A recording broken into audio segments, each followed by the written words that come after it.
Hello, Celia. Hello, Tehsuan. It is such a pleasure and a privilege to have you on the sofa. And it is a pleasure to be on the sofa. Absolutely. These conversations I've been fortunate to have are so enjoyable to me because, we observe people or interact with an experience and whatnot, but there's layers. Everybody's got layers, and some of us are better at living through our layers, and some of us are better at living underneath our layers. You know what I mean? Interesting. Okay. So I think you're somebody who's very good at living through your layers. Like you're Celia in every room. And sometimes the room is filled with very powerful and important and fancy people. And sometimes the room is filled with a DJ and a dance floor. And either way, That's Celia's the room I going to be love. Celia. But that's true. I am consistent. Yeah. I really am. So I dig that about you. Let's start there. Let's start with dancing, right? Because I know that you love to dance. I think there's two types of dancers. There are people who dance, and there are people who love to dance. Yes. And in my humble observation, you love to dance. Did you always love to dance? I did. Yeah. Well, and that's all I've so I guess I've always loved to dance, Okay. but I remember my mother always, when music is playing, and my mother's Panamanian, and so my parents my family's from Panama. So whenever Calypso came on, whenever any music, salsa, whatever, she would actually take me by the waist and say, "Wine up." So she kind of trained my body by holding me still and making me wind up to the music, to the music, to the music. And I was always tickled by her doing that. But I loved it, I enjoyed dancing. Right, yeah. And so for me, dancing is a release. I don't care who's watching. So that whole saying, dance like no one's watching, I was like, I should have come up with that because I always do that, that kind of thing. Yeah. During COVID, when everybody had to stay inside, I mean, if I did not listen to music and just dance throughout the house, I would be gone stir crazy. Yeah, I hear you. Yeah. There's something about music as a small child. There's enjoying music, and then I think there is finding resonance with music. And I think in some instances, like children naturally enjoy music, right? But I can think to times where there was something resonant about the music that it didn't just sound like entertainment to me. There was something more in that, and it's the freedom, the freeing aspect of music, the channeling aspect of music. Like I believe that music and dancing give the opportunity for free expression. I think that dancing and music give the opportunity for prayer. Like you can dance prayerfully. I like to dance prayer. I enjoy the idea of dancing and the experience of dancing prayerfully, in that I believe that music and dance is a gift from God. Oh, absolutely. So absolutely. And so it's interesting because I was raised Catholic, and then my mother moved on to a Presbyterian church for a number of reasons. So that's where I sit now, so to speak. So when you think about worshiping on Sunday, if you will, in church, and you go to Catholic church, music is Right. very mellow. Right. Right. And in my church, music is mellow, and they're working hard on trying to make it a little bit more spirited, if you will. Copy. And so I actually visit other churches from time to time because I need the music sometimes. Yeah. It's like, okay, for me, going to church on Sunday is just kind of meditative, and I need to simply ready myself for the week ahead.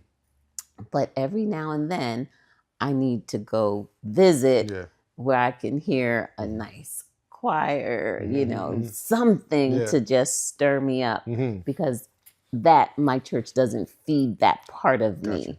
Gotcha. And they know that. And so they'll say, just as long as you come back. Yeah. Yes, because, that's, I just have to do that. Right. So I know that it's music. And, I like all genres too. Yeah. So, you talk about being young and like your mom teaching you dance and training you in dancing and the expression of dance. And I'm curious about your, little Celia, young Celia, like, running around, causing trouble, kicking up dust. Like, as you grew up, who were some of your mentors? Like, you're everybody's mentor. And you have such a fantastic nurturing spirit with people. Right. So this word mentor, it's so interesting for me because, or role model. I can't say that I have had mentors. Okay. There are people that I admire and things that they may do that I find as a quality that is something to watch. Yeah. So have I called somebody up all the time, the same person on a regular to say, this is what I need?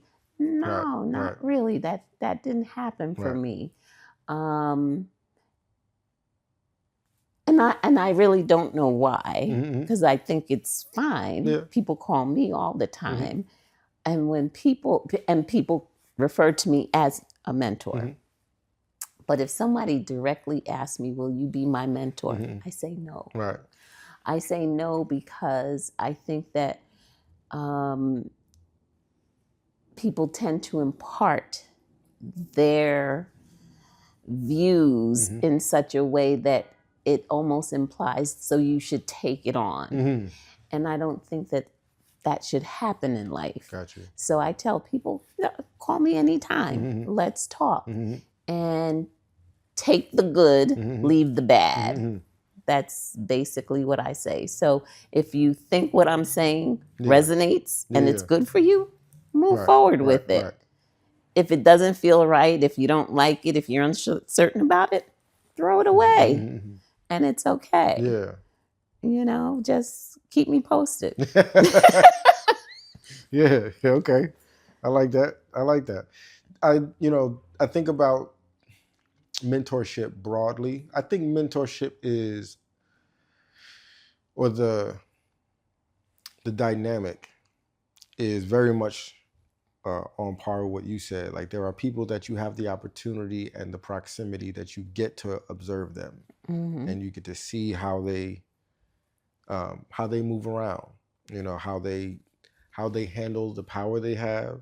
Do they make opportunity with power, or do they close gates with power?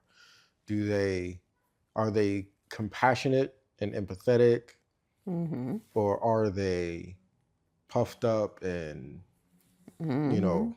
conceited, tight, and right? And you'll see all of the things, all of the expressions, but having the opportunity and the proximity to see people who know more than you and have done more than you, and are also interested in your development and you realizing whatever your potential is. Mm-hmm. So like you are somebody who declines the request to be a mentor, but still goes on giving people an example to Oh, follow absolutely. and advice if they ask for it. I just And don't want that right, official label. right, yeah, It feels like pressure. it is. It is Mm-hmm. because people. Many times, I don't want to speak categorically, but many times when people want a mentor, they want a plug and play assist Mm-hmm. on the uphill climb of their own experience Mm-hmm. and their own dreams and their own ideals. And everybody's living their life. Like Right. Celia is living Celia's life. Correct. She's not up in the ivory tower just sprinkling glitter on folks. Like Celia is living, and she still has her ambitions, and she still has her interests and her desires and her challenges and all the things, you know, and her Right. style.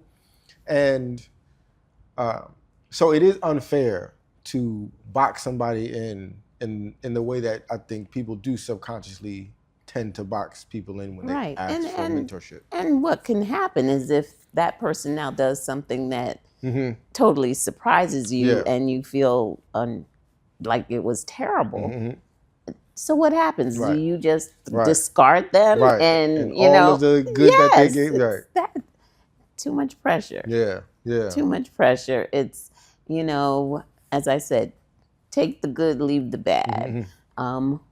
Whatever you see Mm-hmm. in someone Mm-hmm. that you want to emulate Mm-hmm. or that you want to learn, Mm-hmm. then watch that skill of Yeah. that individual. Yeah.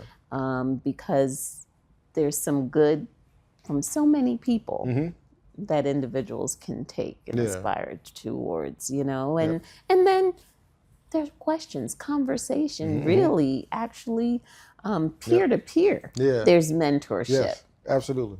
Absolutely. You know, I read something once that I like a lot, and that it talked about how it encouraged reading like biographies and especially autobiographies mm-hmm. because you can essentially create a brain trust or mentor out of people who are long since dead.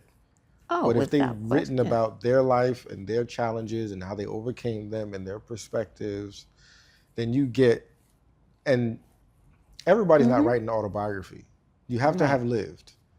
Right. So there's got to be something there. Right. So you get the benefit of that if you read those autobiographies, and you get to learn the things that don't make it in our elementary school covering of Martin Luther King or Right. Malcolm Right. X, or you know. And it doesn't have to be, you know, someone that's name is out there. Absolutely. But there is a person that I really cherished what she did, and that's Shirley Chisholm. Mm-hmm. And I always wanted, you know, from I was young, listening to her, you know, and it was really historically listening to her. I said, wow, this woman is powerful. Weird voice to me. Okay. And I mean, it stands out. You will hear that voice right now, and you know that it's hers, right? And so I found that intriguing. But her brutal honesty as she was running for office, that shined a light for me to look at politics with interest. Got you. Yeah. It really did. Yeah. So your parents are Panamanian. Were you born here? I was born here, but I went to Panama and lived there, went to school there, and came back here. You know, here is home, but I also consider Panama home. Okay. And yeah, of course, yeah. And I'm curious about, like, how did you arrive at Newark or arrive in Newark? how did I arrive in Newark? It was the job. Okay.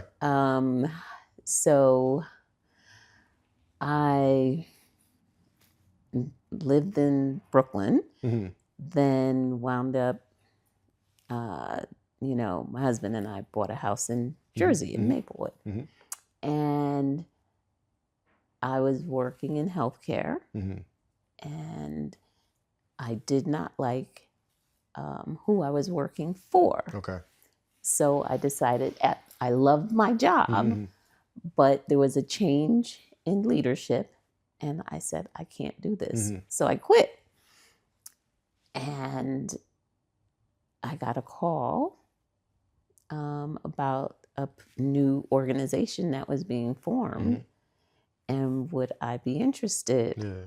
And that's how I got to Newark. Got you. And quite honestly, I lived in Maplewood, and then I had to go a couple years later to jury duty, and I didn't know where Newark was. But I was commuting to New York to work. Right. I'm going through Newark, yeah. but didn't even Right. put that together. Anybody who knows me knows I am directionally challenged. That is my only flaw. My only flaw. I No. got you.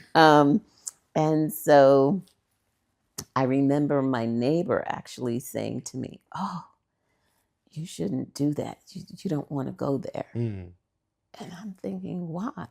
And of course, today, I know why. But the thoughts that people had about Newark is just unbelievable. Yeah. So Newark I may not reside here. I think that is actually good with the job that I have for a number of reasons.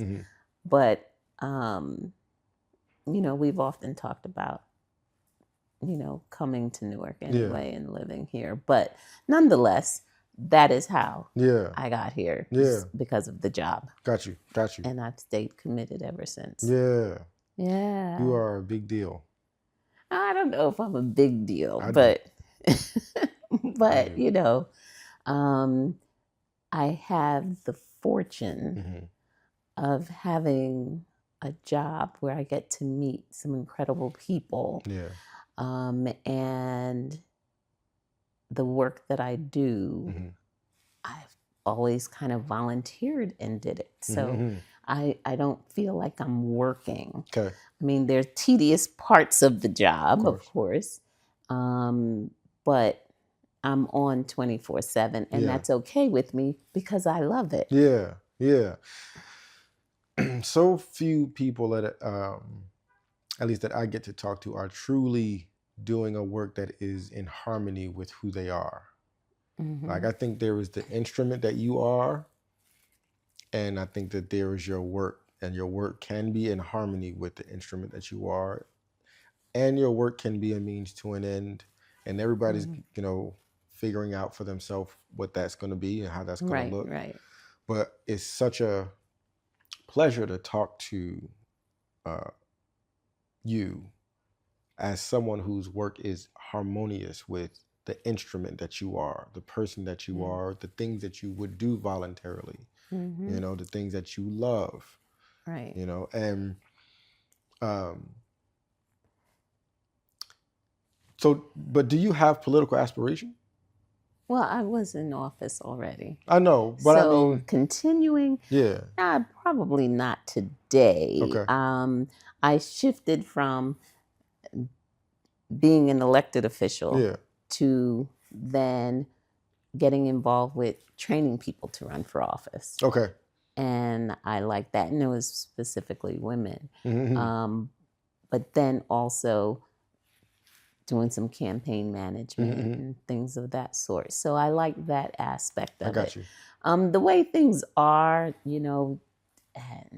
everybody kind of chooses who they want to put into office, et cetera, et cetera. So when you step away, it's almost like you're giving up a seat. You know what I mean? Yeah. And it's okay because you can also find your niche. Yes. And I found another niche and I moved on to other things. And then, but I still I'm very much engaged with the political process. Yeah, very much. It's important. Yeah. You know, and I think that everyone should be, you know, even if it's just voting. Gotcha. But because just voting means you should be educating yourself on the issues and the people. Don't just vote because you know the name. Right. Got you. Yeah. Yeah. You know. So,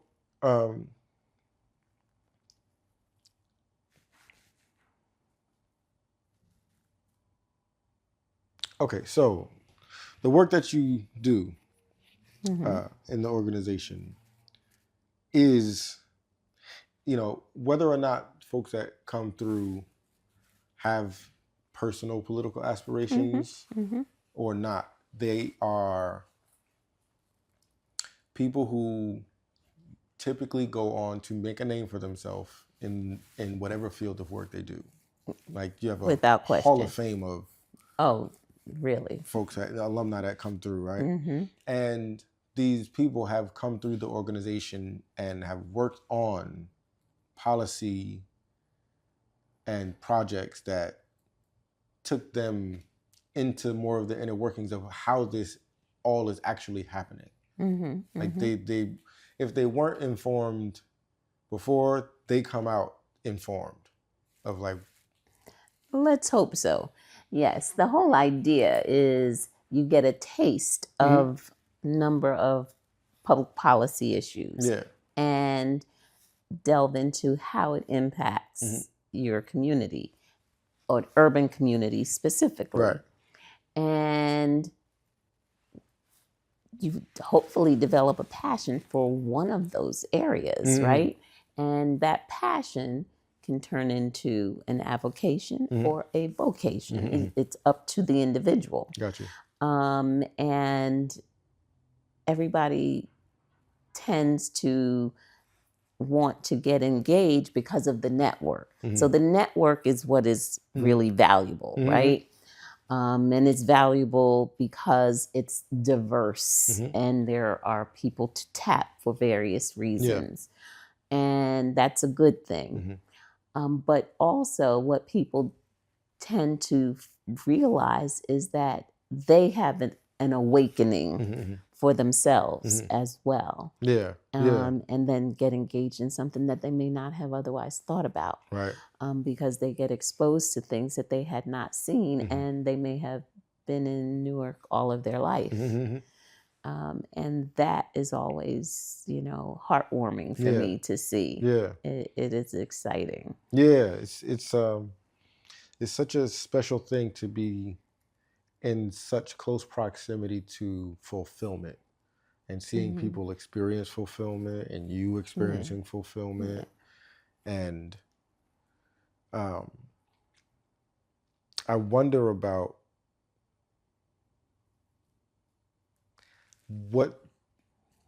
how do people take this experience that they've you know, come through Leadership Newark and they've worked on these ideas, these policies, etc., gotten a taste, right, along with other people, so they didn't go it alone. You know, there is the network to speak to, and then whether or not they have political aspirations, how do they stay engaged? Well, they stay engaged with one another within the class and hopefully, you know, the greater network. I'm still we've amassed so many over the years that I'm trying to make sure that the alumni engagement, you know, we have our peaks and valleys, if you will. But that's an important element because when people meet one another, it's amazing, right? In terms of the synergy, the connection, and how people can help you. I've seen people get positions, board appointments, academic support somehow for whatever the next step may be. There is just a number of things that come out of that. And I really believe that not everyone taps it as deeply as they should. Right. But if somebody's been, kind of out of the line, out of my sight for a number of years, and then they come back and give me a call, Yeah. I'm so happy to hear from them. And it's as though I spoke with them yesterday. Got you. Yeah. And everyone feels that way. And I feel that way about everyone that reaches back. Then, of course, there's so many local things that if you don't engage yourself, then and apply yourself as well, you're not going to get much out of it. Right. Yeah. So there's no homework, but there's work of passion, work of heart. Yeah. And it could be for yourself, it can be for others, but just as long as you're passionate about it, there's something to gain. Got you. Okay. There's something to gain without question. Yeah. It enriches people. Yeah. All right. I want to take a turn. Something else that I want to talk to you about. You are someone who is also very intentionally and expressively health conscious. You're mindful of taking care of you, and you are incredibly encouraging with it, because it's evident that it's a personal choice. Right. So, it's interesting because today people talk about, self-care. You see a lot of that. Well, Celia always did self-care. Celia loves herself. Okay. Yeah. So, my mother would always say, you're rich enough for everything and poor enough for anything. So that translated to me as I can be anything or anybody that I'd like to be. I can get anything that I want, and I can do whatever I want. Whether it's professionally, socially, academically, whatever it may be. Right. And so that also included loving me. So I am going to take care of me. Yeah. I can't help someone if I'm not nourished. And that nourishment is my working out. It's my getting a massage. It's me going shopping, and fortunately, I am genuinely happy always.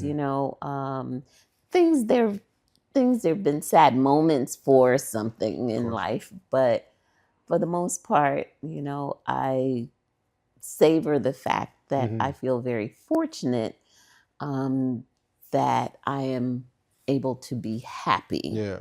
Yeah.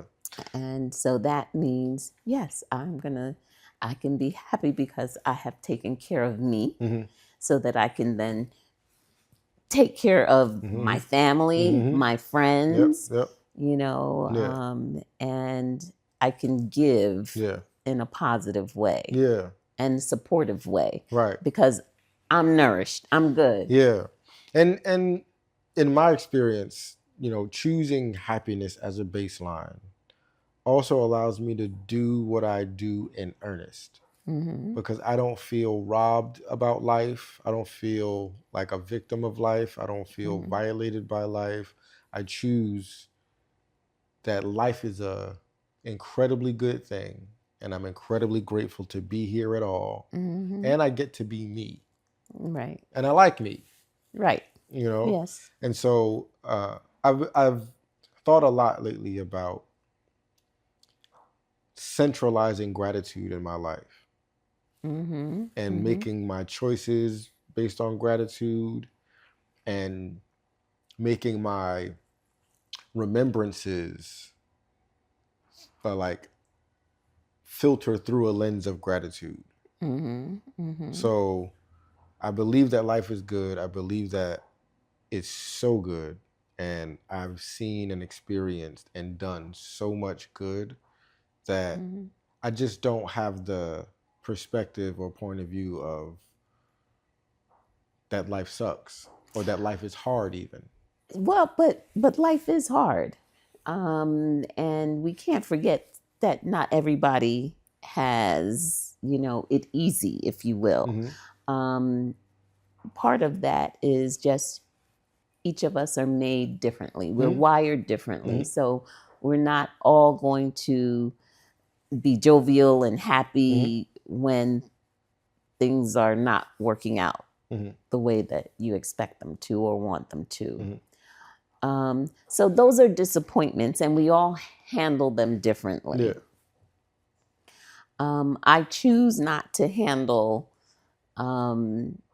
something that's disappointing in a way that is going to just drag me down for a long period of time. I'm going to choose to figure out, okay, how can I actually have a plan B? Because I always think you need to have a plan B. Okay. And that plan B is going to get me out of this pickle that I'm in that could bring me down. Okay. Somebody else may decide that's going to knock them out for a while. I choose not to go that route. So it becomes a choice. Yeah. And sometimes you don't see, what the next step is. But if you take a moment and just reflect on maybe how you handled something or what you did to get to this point, you want to course correct. And without course correction, you may wind up in the same place. I also think that you have to have some patience. And people have a tendency to want things to be done very quickly, immediately. Yeah. And it's not always that way. People, you don't have to see that someone is going through a difficult time. Some people want you to see it because they want that sympathy and empathy and want you to help them. You can still need help, but not show that you are just in very bad straits. But everyone's different. So you can't pass judgment. And the way in which we choose to find joy in most things and or course correcting to make things better.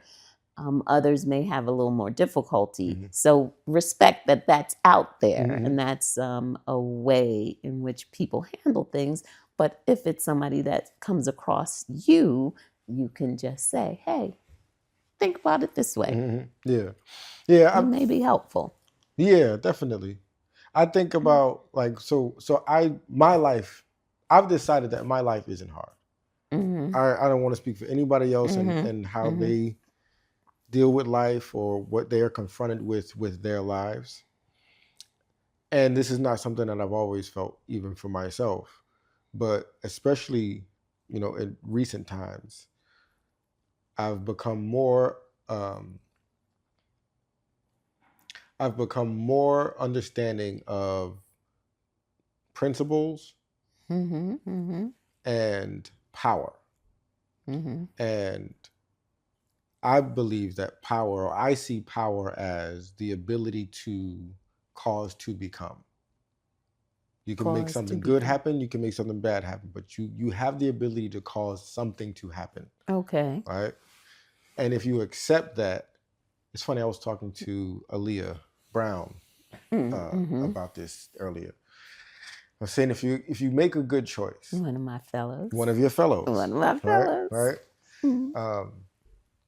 If you make a good choice, if you decide to vibrate higher, right? Like say you're going to have a meeting and you know that this person is cranky or pessimistic or is not really cooperative or whatever, but you decide before walking into that room that you're going to vibrate higher, you're going to be patient, you're not going to be easily triggered, you're going to listen in earnest, you're going to operate for the sake of understanding and cooperation and alignment if it can be found, right? You're not there to save anybody, but you're there to vibrate at a frequency that you've determined already that is positive and is good, right?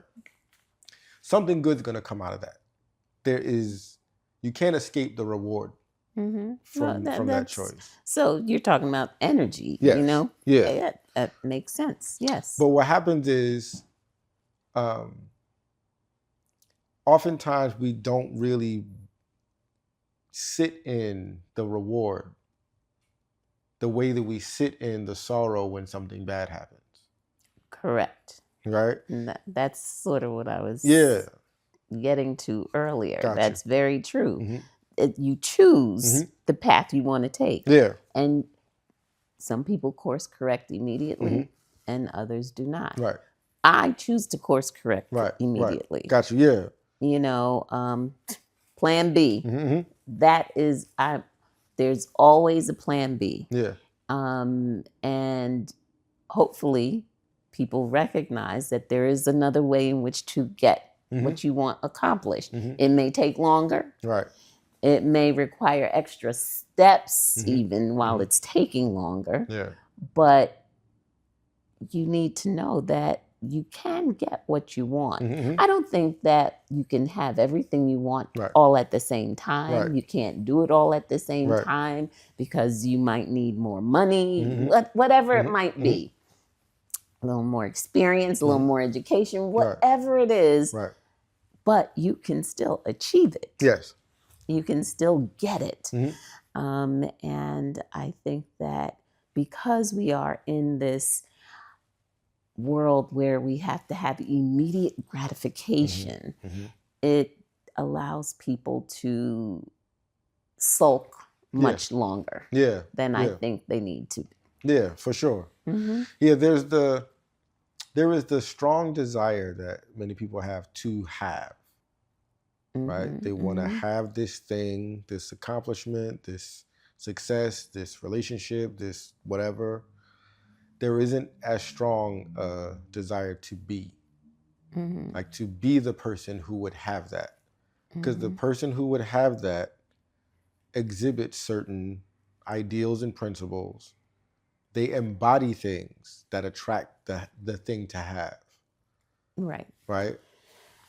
You're not just granted a life of your desire because you desire it. That's correct. So people may look at you walking into a room and they're assuming this person has it all, right? And social media doesn't help because people, you know, who's posting, you know, them looking horrible? Right. Who's doing that? And so it kind of falsifies what life is, right? And it's okay. Now, some people use it as their platform of therapy, right? Yeah. And that's okay. That's what they choose to do. But I think you also have to be very leery, very careful with what you post, how much you post, because there are people who may not even want you to be happy. Yeah, absolutely. Or want you to get better, whatever it might be. I think that we all have those elements around us. And you have to really choose wisely with whatever you do and whatever you choose to post. Because you make yourself very vulnerable. Even people who have all these wonderful things to post and talk about. You're vulnerable. Yeah, for sure. You're opening yourself up and you're letting the world know. And that's okay. But be prepared for what may come. Yeah. And what does that mean? You know, so it's just, we have to be careful in the world. You know, and just going back to the whole gratitude piece. I know in my house, years ago, I said, okay, we're every night we're going to just Gotcha. write down Yeah. what we're grateful for, Yeah. what happened during the day. Mm-hmm. And so it then became a chore. Mm-hmm. So now, oh, okay, this is becoming work. Yeah. I'm pulling teeth. Yeah. I don't know. It was a good day. Right. No, let's dig deeper. Yeah. Let's dig deeper, Yeah. That kind of thing. So it turned into, that's what Celia wanted to do. Mm-hmm. Right? Mm-hmm. But I was trying to rope everybody in. Mm-hmm. And so then I said, you know what? I'm just going to do it myself and not be mad because I'm not able to persuade others to want to do it in the same way. Right. And they want to express their gratitude or recognize or acknowledge what they're grateful for in their own way. Yeah. Why does it have to be my way? Mm-hmm. And so we also have to know when to let go, right? Yeah. Because I don't know, Celia. I don't know, man. I think just me telling you the truth, or the truth as of my opinion. We wouldn't let our family get away with not brushing their teeth because we know that's a good thing. Okay, so I should not have let them get away with not. Well, they got to be trained into this new goodness. But you need to recognize that is something that is optional. It's right? all optional. But it is brushing not their teeth optional. is optional. No, it is not optional to leave your home disheveled and not ready to meet the world, right? So you have to be clean. Some of these people, maybe not in your house or mine, but some people are. Right, but they were not exposed to what they needed to do. Right. Okay, so you have to go out of your house clean. But the way in which you have to acknowledge your gratitude doesn't mean that you have to put it to paper, that you have to have the conversation about it every night. About what took place. You may choose to acknowledge it in your evening prayer, in your own solitude. Yeah. And so you have to respect that. Yeah, I agree. You have to respect that. So everybody may have their own avenue. Right. My avenue wasn't the only avenue, right? So everybody does it differently. So what I do is just ask the question now. And whether or not I'm getting an answer, it's almost a rhetorical question because I do that. Did you say your prayers? Don't forget to pray for this. Don't forget to give thanks for this. We go on a road trip, pulling in the driveway. I'm saying a prayer. Let's pray. You know what I mean? It's important. That's how I choose to do it. So I'm living my faith out loud. And living it out loud reminds others. So now whether they join me with the prayer or just appreciate that I'm praying and, it's for everybody, whatever it may be, that's okay. Let's do this. I'm doing me. Let's do this exercise.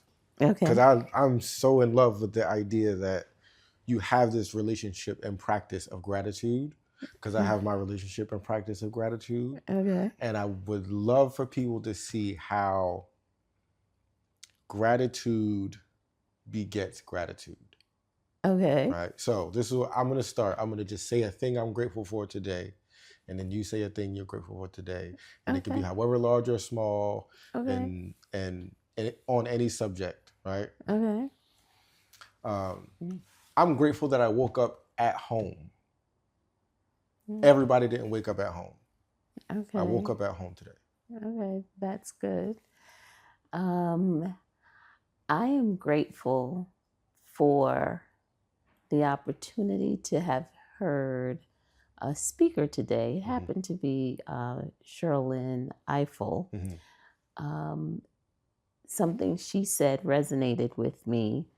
And, given the times that we are in with the President of the United States currently, and how the world is viewing things that are happening, what's going on, and how I personally feel that things are changing and so much bad has already happened. We've lost a lot in terms of the stability of the country, and it's going to get far worse, in my opinion. And she said that we have been used to living in the harvest. And that we now have to recognize that there's a change, and we have to start to plant seeds for the harvest for people later. We may not even reap, you know, the benefit of the seeds that we now need to sow, but we have to rebuild. And that was like an aha moment for me. Actually almost brought me to tears because I'm so saddened by what I see with how people are just being treated so badly without a thought. It's you know, I don't even want to get into it because it's very upsetting to me to talk about our current political climate. It really is devoid of compassion. And I don't feel that, I mean, I feel I've had some very strong feelings about people and how they should behave, and criminal justice and sentencing and all that. But to actually see a person that we are supposed to respect who is leading us. It's hard to respect somebody who they don't care about you, right? We may not agree with everybody's opinion, but I don't dislike people just because I disagree with them. But when you see that the rules only apply to certain people, and then others are just right before your eyes being treated like, I can't even say treated like animals, because animals shouldn't even be treated the way that I see people being treated today. It's awful, but she's right. Things are changing, and we've experienced the harvest from our ancestors, right? Because they planted seeds, so now it's our turn. And that is a sad realization. But it was eye-opening. And I'm grateful that I heard that, because it kind of centered me to think a little differently. I call that zooming out. Like your perspective, sometimes our perspective is just so immediate and so close up. And there is that understanding from a higher vantage point and point of view of like, this is part of it too. The planting seeds and plowing, that's part of it. And it's it's necessary. And sometimes we do get spoiled by harvest season. Yes. And we forget. That's right. This stuff, it wasn't always this way. It didn't grow wildly. Somebody planted, somebody That's plowed. Right. That's right. Absolutely. I'm also grateful for having seen so many people that I hadn't seen in years, actually. And they came up to me to say, Celia, and it was like, oh my gosh, wow. Yes, that always feels good. Absolutely. Reconnecting. Absolutely. I'm grateful that I spent today doing work that I enjoy with people that I love. And that doesn't happen every day. But today was a sweet day. I did great work with me and my friend, my partner, we talk and commiserate often about creative entrepreneurship and how we envision and imagine being able to do our thing. Today we had that day, and we talked about it throughout the day of this is it. It's happening right now. We're doing great work. Nice. The people that we're doing this work for are appreciative of it. They're enjoying it, and we're enjoying it, and we enjoy each other's company, so that we get to not only work side by side, but we get to laugh, we get to encourage, we get to remind, we get to be welcome accountability partners. It was such a sweet work day today. I got to employ another friend of mine's son to help out. So it's That's like beautiful. I got to do, you know what I mean? Like this is ideal. This is the dream day for me, Very nice. And it also, something else that we talked about was that to have the day that we had required us to level up. Like, it's one thing to be able to do the work. It's another thing to be able to do the business. Doing the business is what gives you the freedom and the space to do the work. Right. Discipline. Many times not doing the business makes the work miserable. Yes. Right. But if you do the business, you can enjoy the work. And so today was a fantastic day on that front. Good. Yeah. I'm grateful that I did the things that I said I was going to do today. You know what I mean? When you can get that to-do list done for the day, that is beautiful. Yeah. Now, I didn't get everything done on my to-do list. But that's okay. Okay, that's okay. That's okay. Yeah. Even though I left when I said I was going to leave to get to the office. Yeah. But sometimes, a phone call or something happens that changes your course, and you've got to be able to be flexible. Yes. Because something else becomes a priority. Yep. So I am grateful because I was able to help somebody. Yeah. I'm grateful that I didn't go hungry today. Okay. Not that I ate a lot. Right. No, but that you had your sustenance. I had my sustenance. I enjoyed it. It was healthy choices. It wasn't just Italian cheeseburgers and CNC soda or potato chips or whatever. I'm not regretful or resentful of my own dietary choices today. There you go. I'm grateful for this opportunity to have this conversation with you. Me too. How in fact did we meet? Do you remember when we met? I don't remember when we met. Do you? I don't remember when we met, but I like the day or the moment, so to speak. But I do remember years ago we met, and you did some photography work. Yeah. With Maureen and I, and I just did a family photo shoot for Lorene. It blew my mind. Oh, wow. She's a whole grown up. That's right. That's right. Yeah. That's right. That is so cool. Yeah. So do you remember that? So we got in an Uber. Yes. And this man was driving like a maniac. Yep. And I'm in the back with Lori, like, Lori, what is going on here? Oh my goodness. It was crazy. Yeah.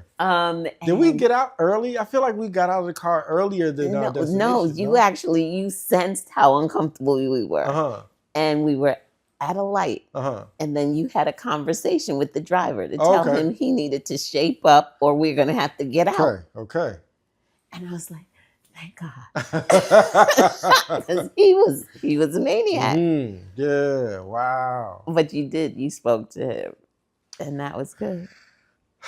And then, of course, after that, it was before that and even after, it was always dancing. Yes. Always dancing. Yes. I really appreciate, so I want to say this. I'm grateful that from time to time, someone, in this instance, you, will remind me of a good that I did that I didn't remember. I'm like, that's incredibly heartwarming. Dancing. We were at, I want to say it was like the Newark Libraries gala or one of these It galas was. somewhere, It right? was. And you came over to me and he's like, come on, let's dance. And I'm like, oh, not to this song. Oh, I'll dance in a couple of songs. And he said, get up and let's dance. And I loved it so much. Like, I love dancing. What am I doing talking about not right now? What am I doing better than dancing? Yeah, that's actually true. You did say no. And I said, nope. Yeah. You got to get up. Let's go. Let's go right now. Yeah, and I I'm thankful that. for you for doing that. Wow. Yeah. I remember it because you said it, but I didn't. Right. But that was a moment for me of like, Tehsuan, you love dancing. That's funny. Get up now. If Celia invites you to dance, get up now. Oh, no. Now. Yeah, the dancing. I just always get so much delight from seeing people who love to dance. I don't even care if you can dance well or not. Right. You can dance well. Yeah, but even if somebody doesn't dance well, if they love it, if it's a joyful experience for them, it's joyful for me. Right. Yeah. Right. It's a nice escape. Yeah. Right? It could be you and everybody, or just you. Or just you and God. Like whatever you decide you want it to be, you can have that. I love that. Yeah. So I do want to ask you about your relationship with ambition. I believe that we're sentient. We're aware that we're here. We're aware that there was a time before us and there's a time after us. And that while we're here, we get to create and become and do and have, right? And some of us are more driven in that experience of like, well, while I'm here, I'm going to do the things that I would like to do, or I'm going to become the Celia that I'd like to become, or the Tehsuan that like I'm set on becoming the Tehsuan that I want to die having been, right? What's your relationship and take on ambition? I don't just mean professional ambition, but just the ambition of life. And so I think that ambition is there's steps that you take in life because you always want to do things better. Yeah. You want the new and improved version of yourself to move on in every aspect of your life and what you do. And so we all have ambition. Is it something that is pronounced and evident to everybody? I don't think it is. I don't think it needs to be. In fact, I would argue that it shouldn't be. Okay. Because it's personal. It's your own goals. And it is self-scripted. And when you need to tap someone for the next step, whether it's professionally, whether it's personally, whether it's, with a group, that's who you need to share with to get to the next step. And it's like learning. If you're not learning, it's almost like you cease to exist if you don't have ambition. I think that there's something wrong. I think that you're not recognizing it because the fact that we want to wake up tomorrow, that's ambition. So I think that people think ambition is just that drive for your professional attainment.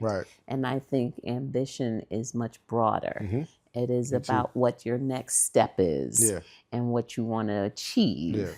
And hopefully it includes doing something better for yourself, and not something unbelievable. Like, okay, my ambition is I'm winning the lottery tomorrow. Let's be realistic about what it is. Yeah, I agree with you completely. I think that ambition is so closely connected to our being sentient. I think that, you know, the world is rife with distractions and bells and whistles, and everybody's doing it their way, and talking about it and doing it as visibly or publicly. Like, not everybody, but some people are. And that can be a distraction for how I should do me. But it is personal. Like, my life ambition is a personal experience and a personal undertaking. Absolutely. It is your footprint. It is unique to you. Yeah. Got you. I like that. Yeah. Thank you very much. I really appreciate you coming. This was fantastic. Okay. Well, I hope so. I look forward to seeing it. It is. Yeah. I can't wait to put it out.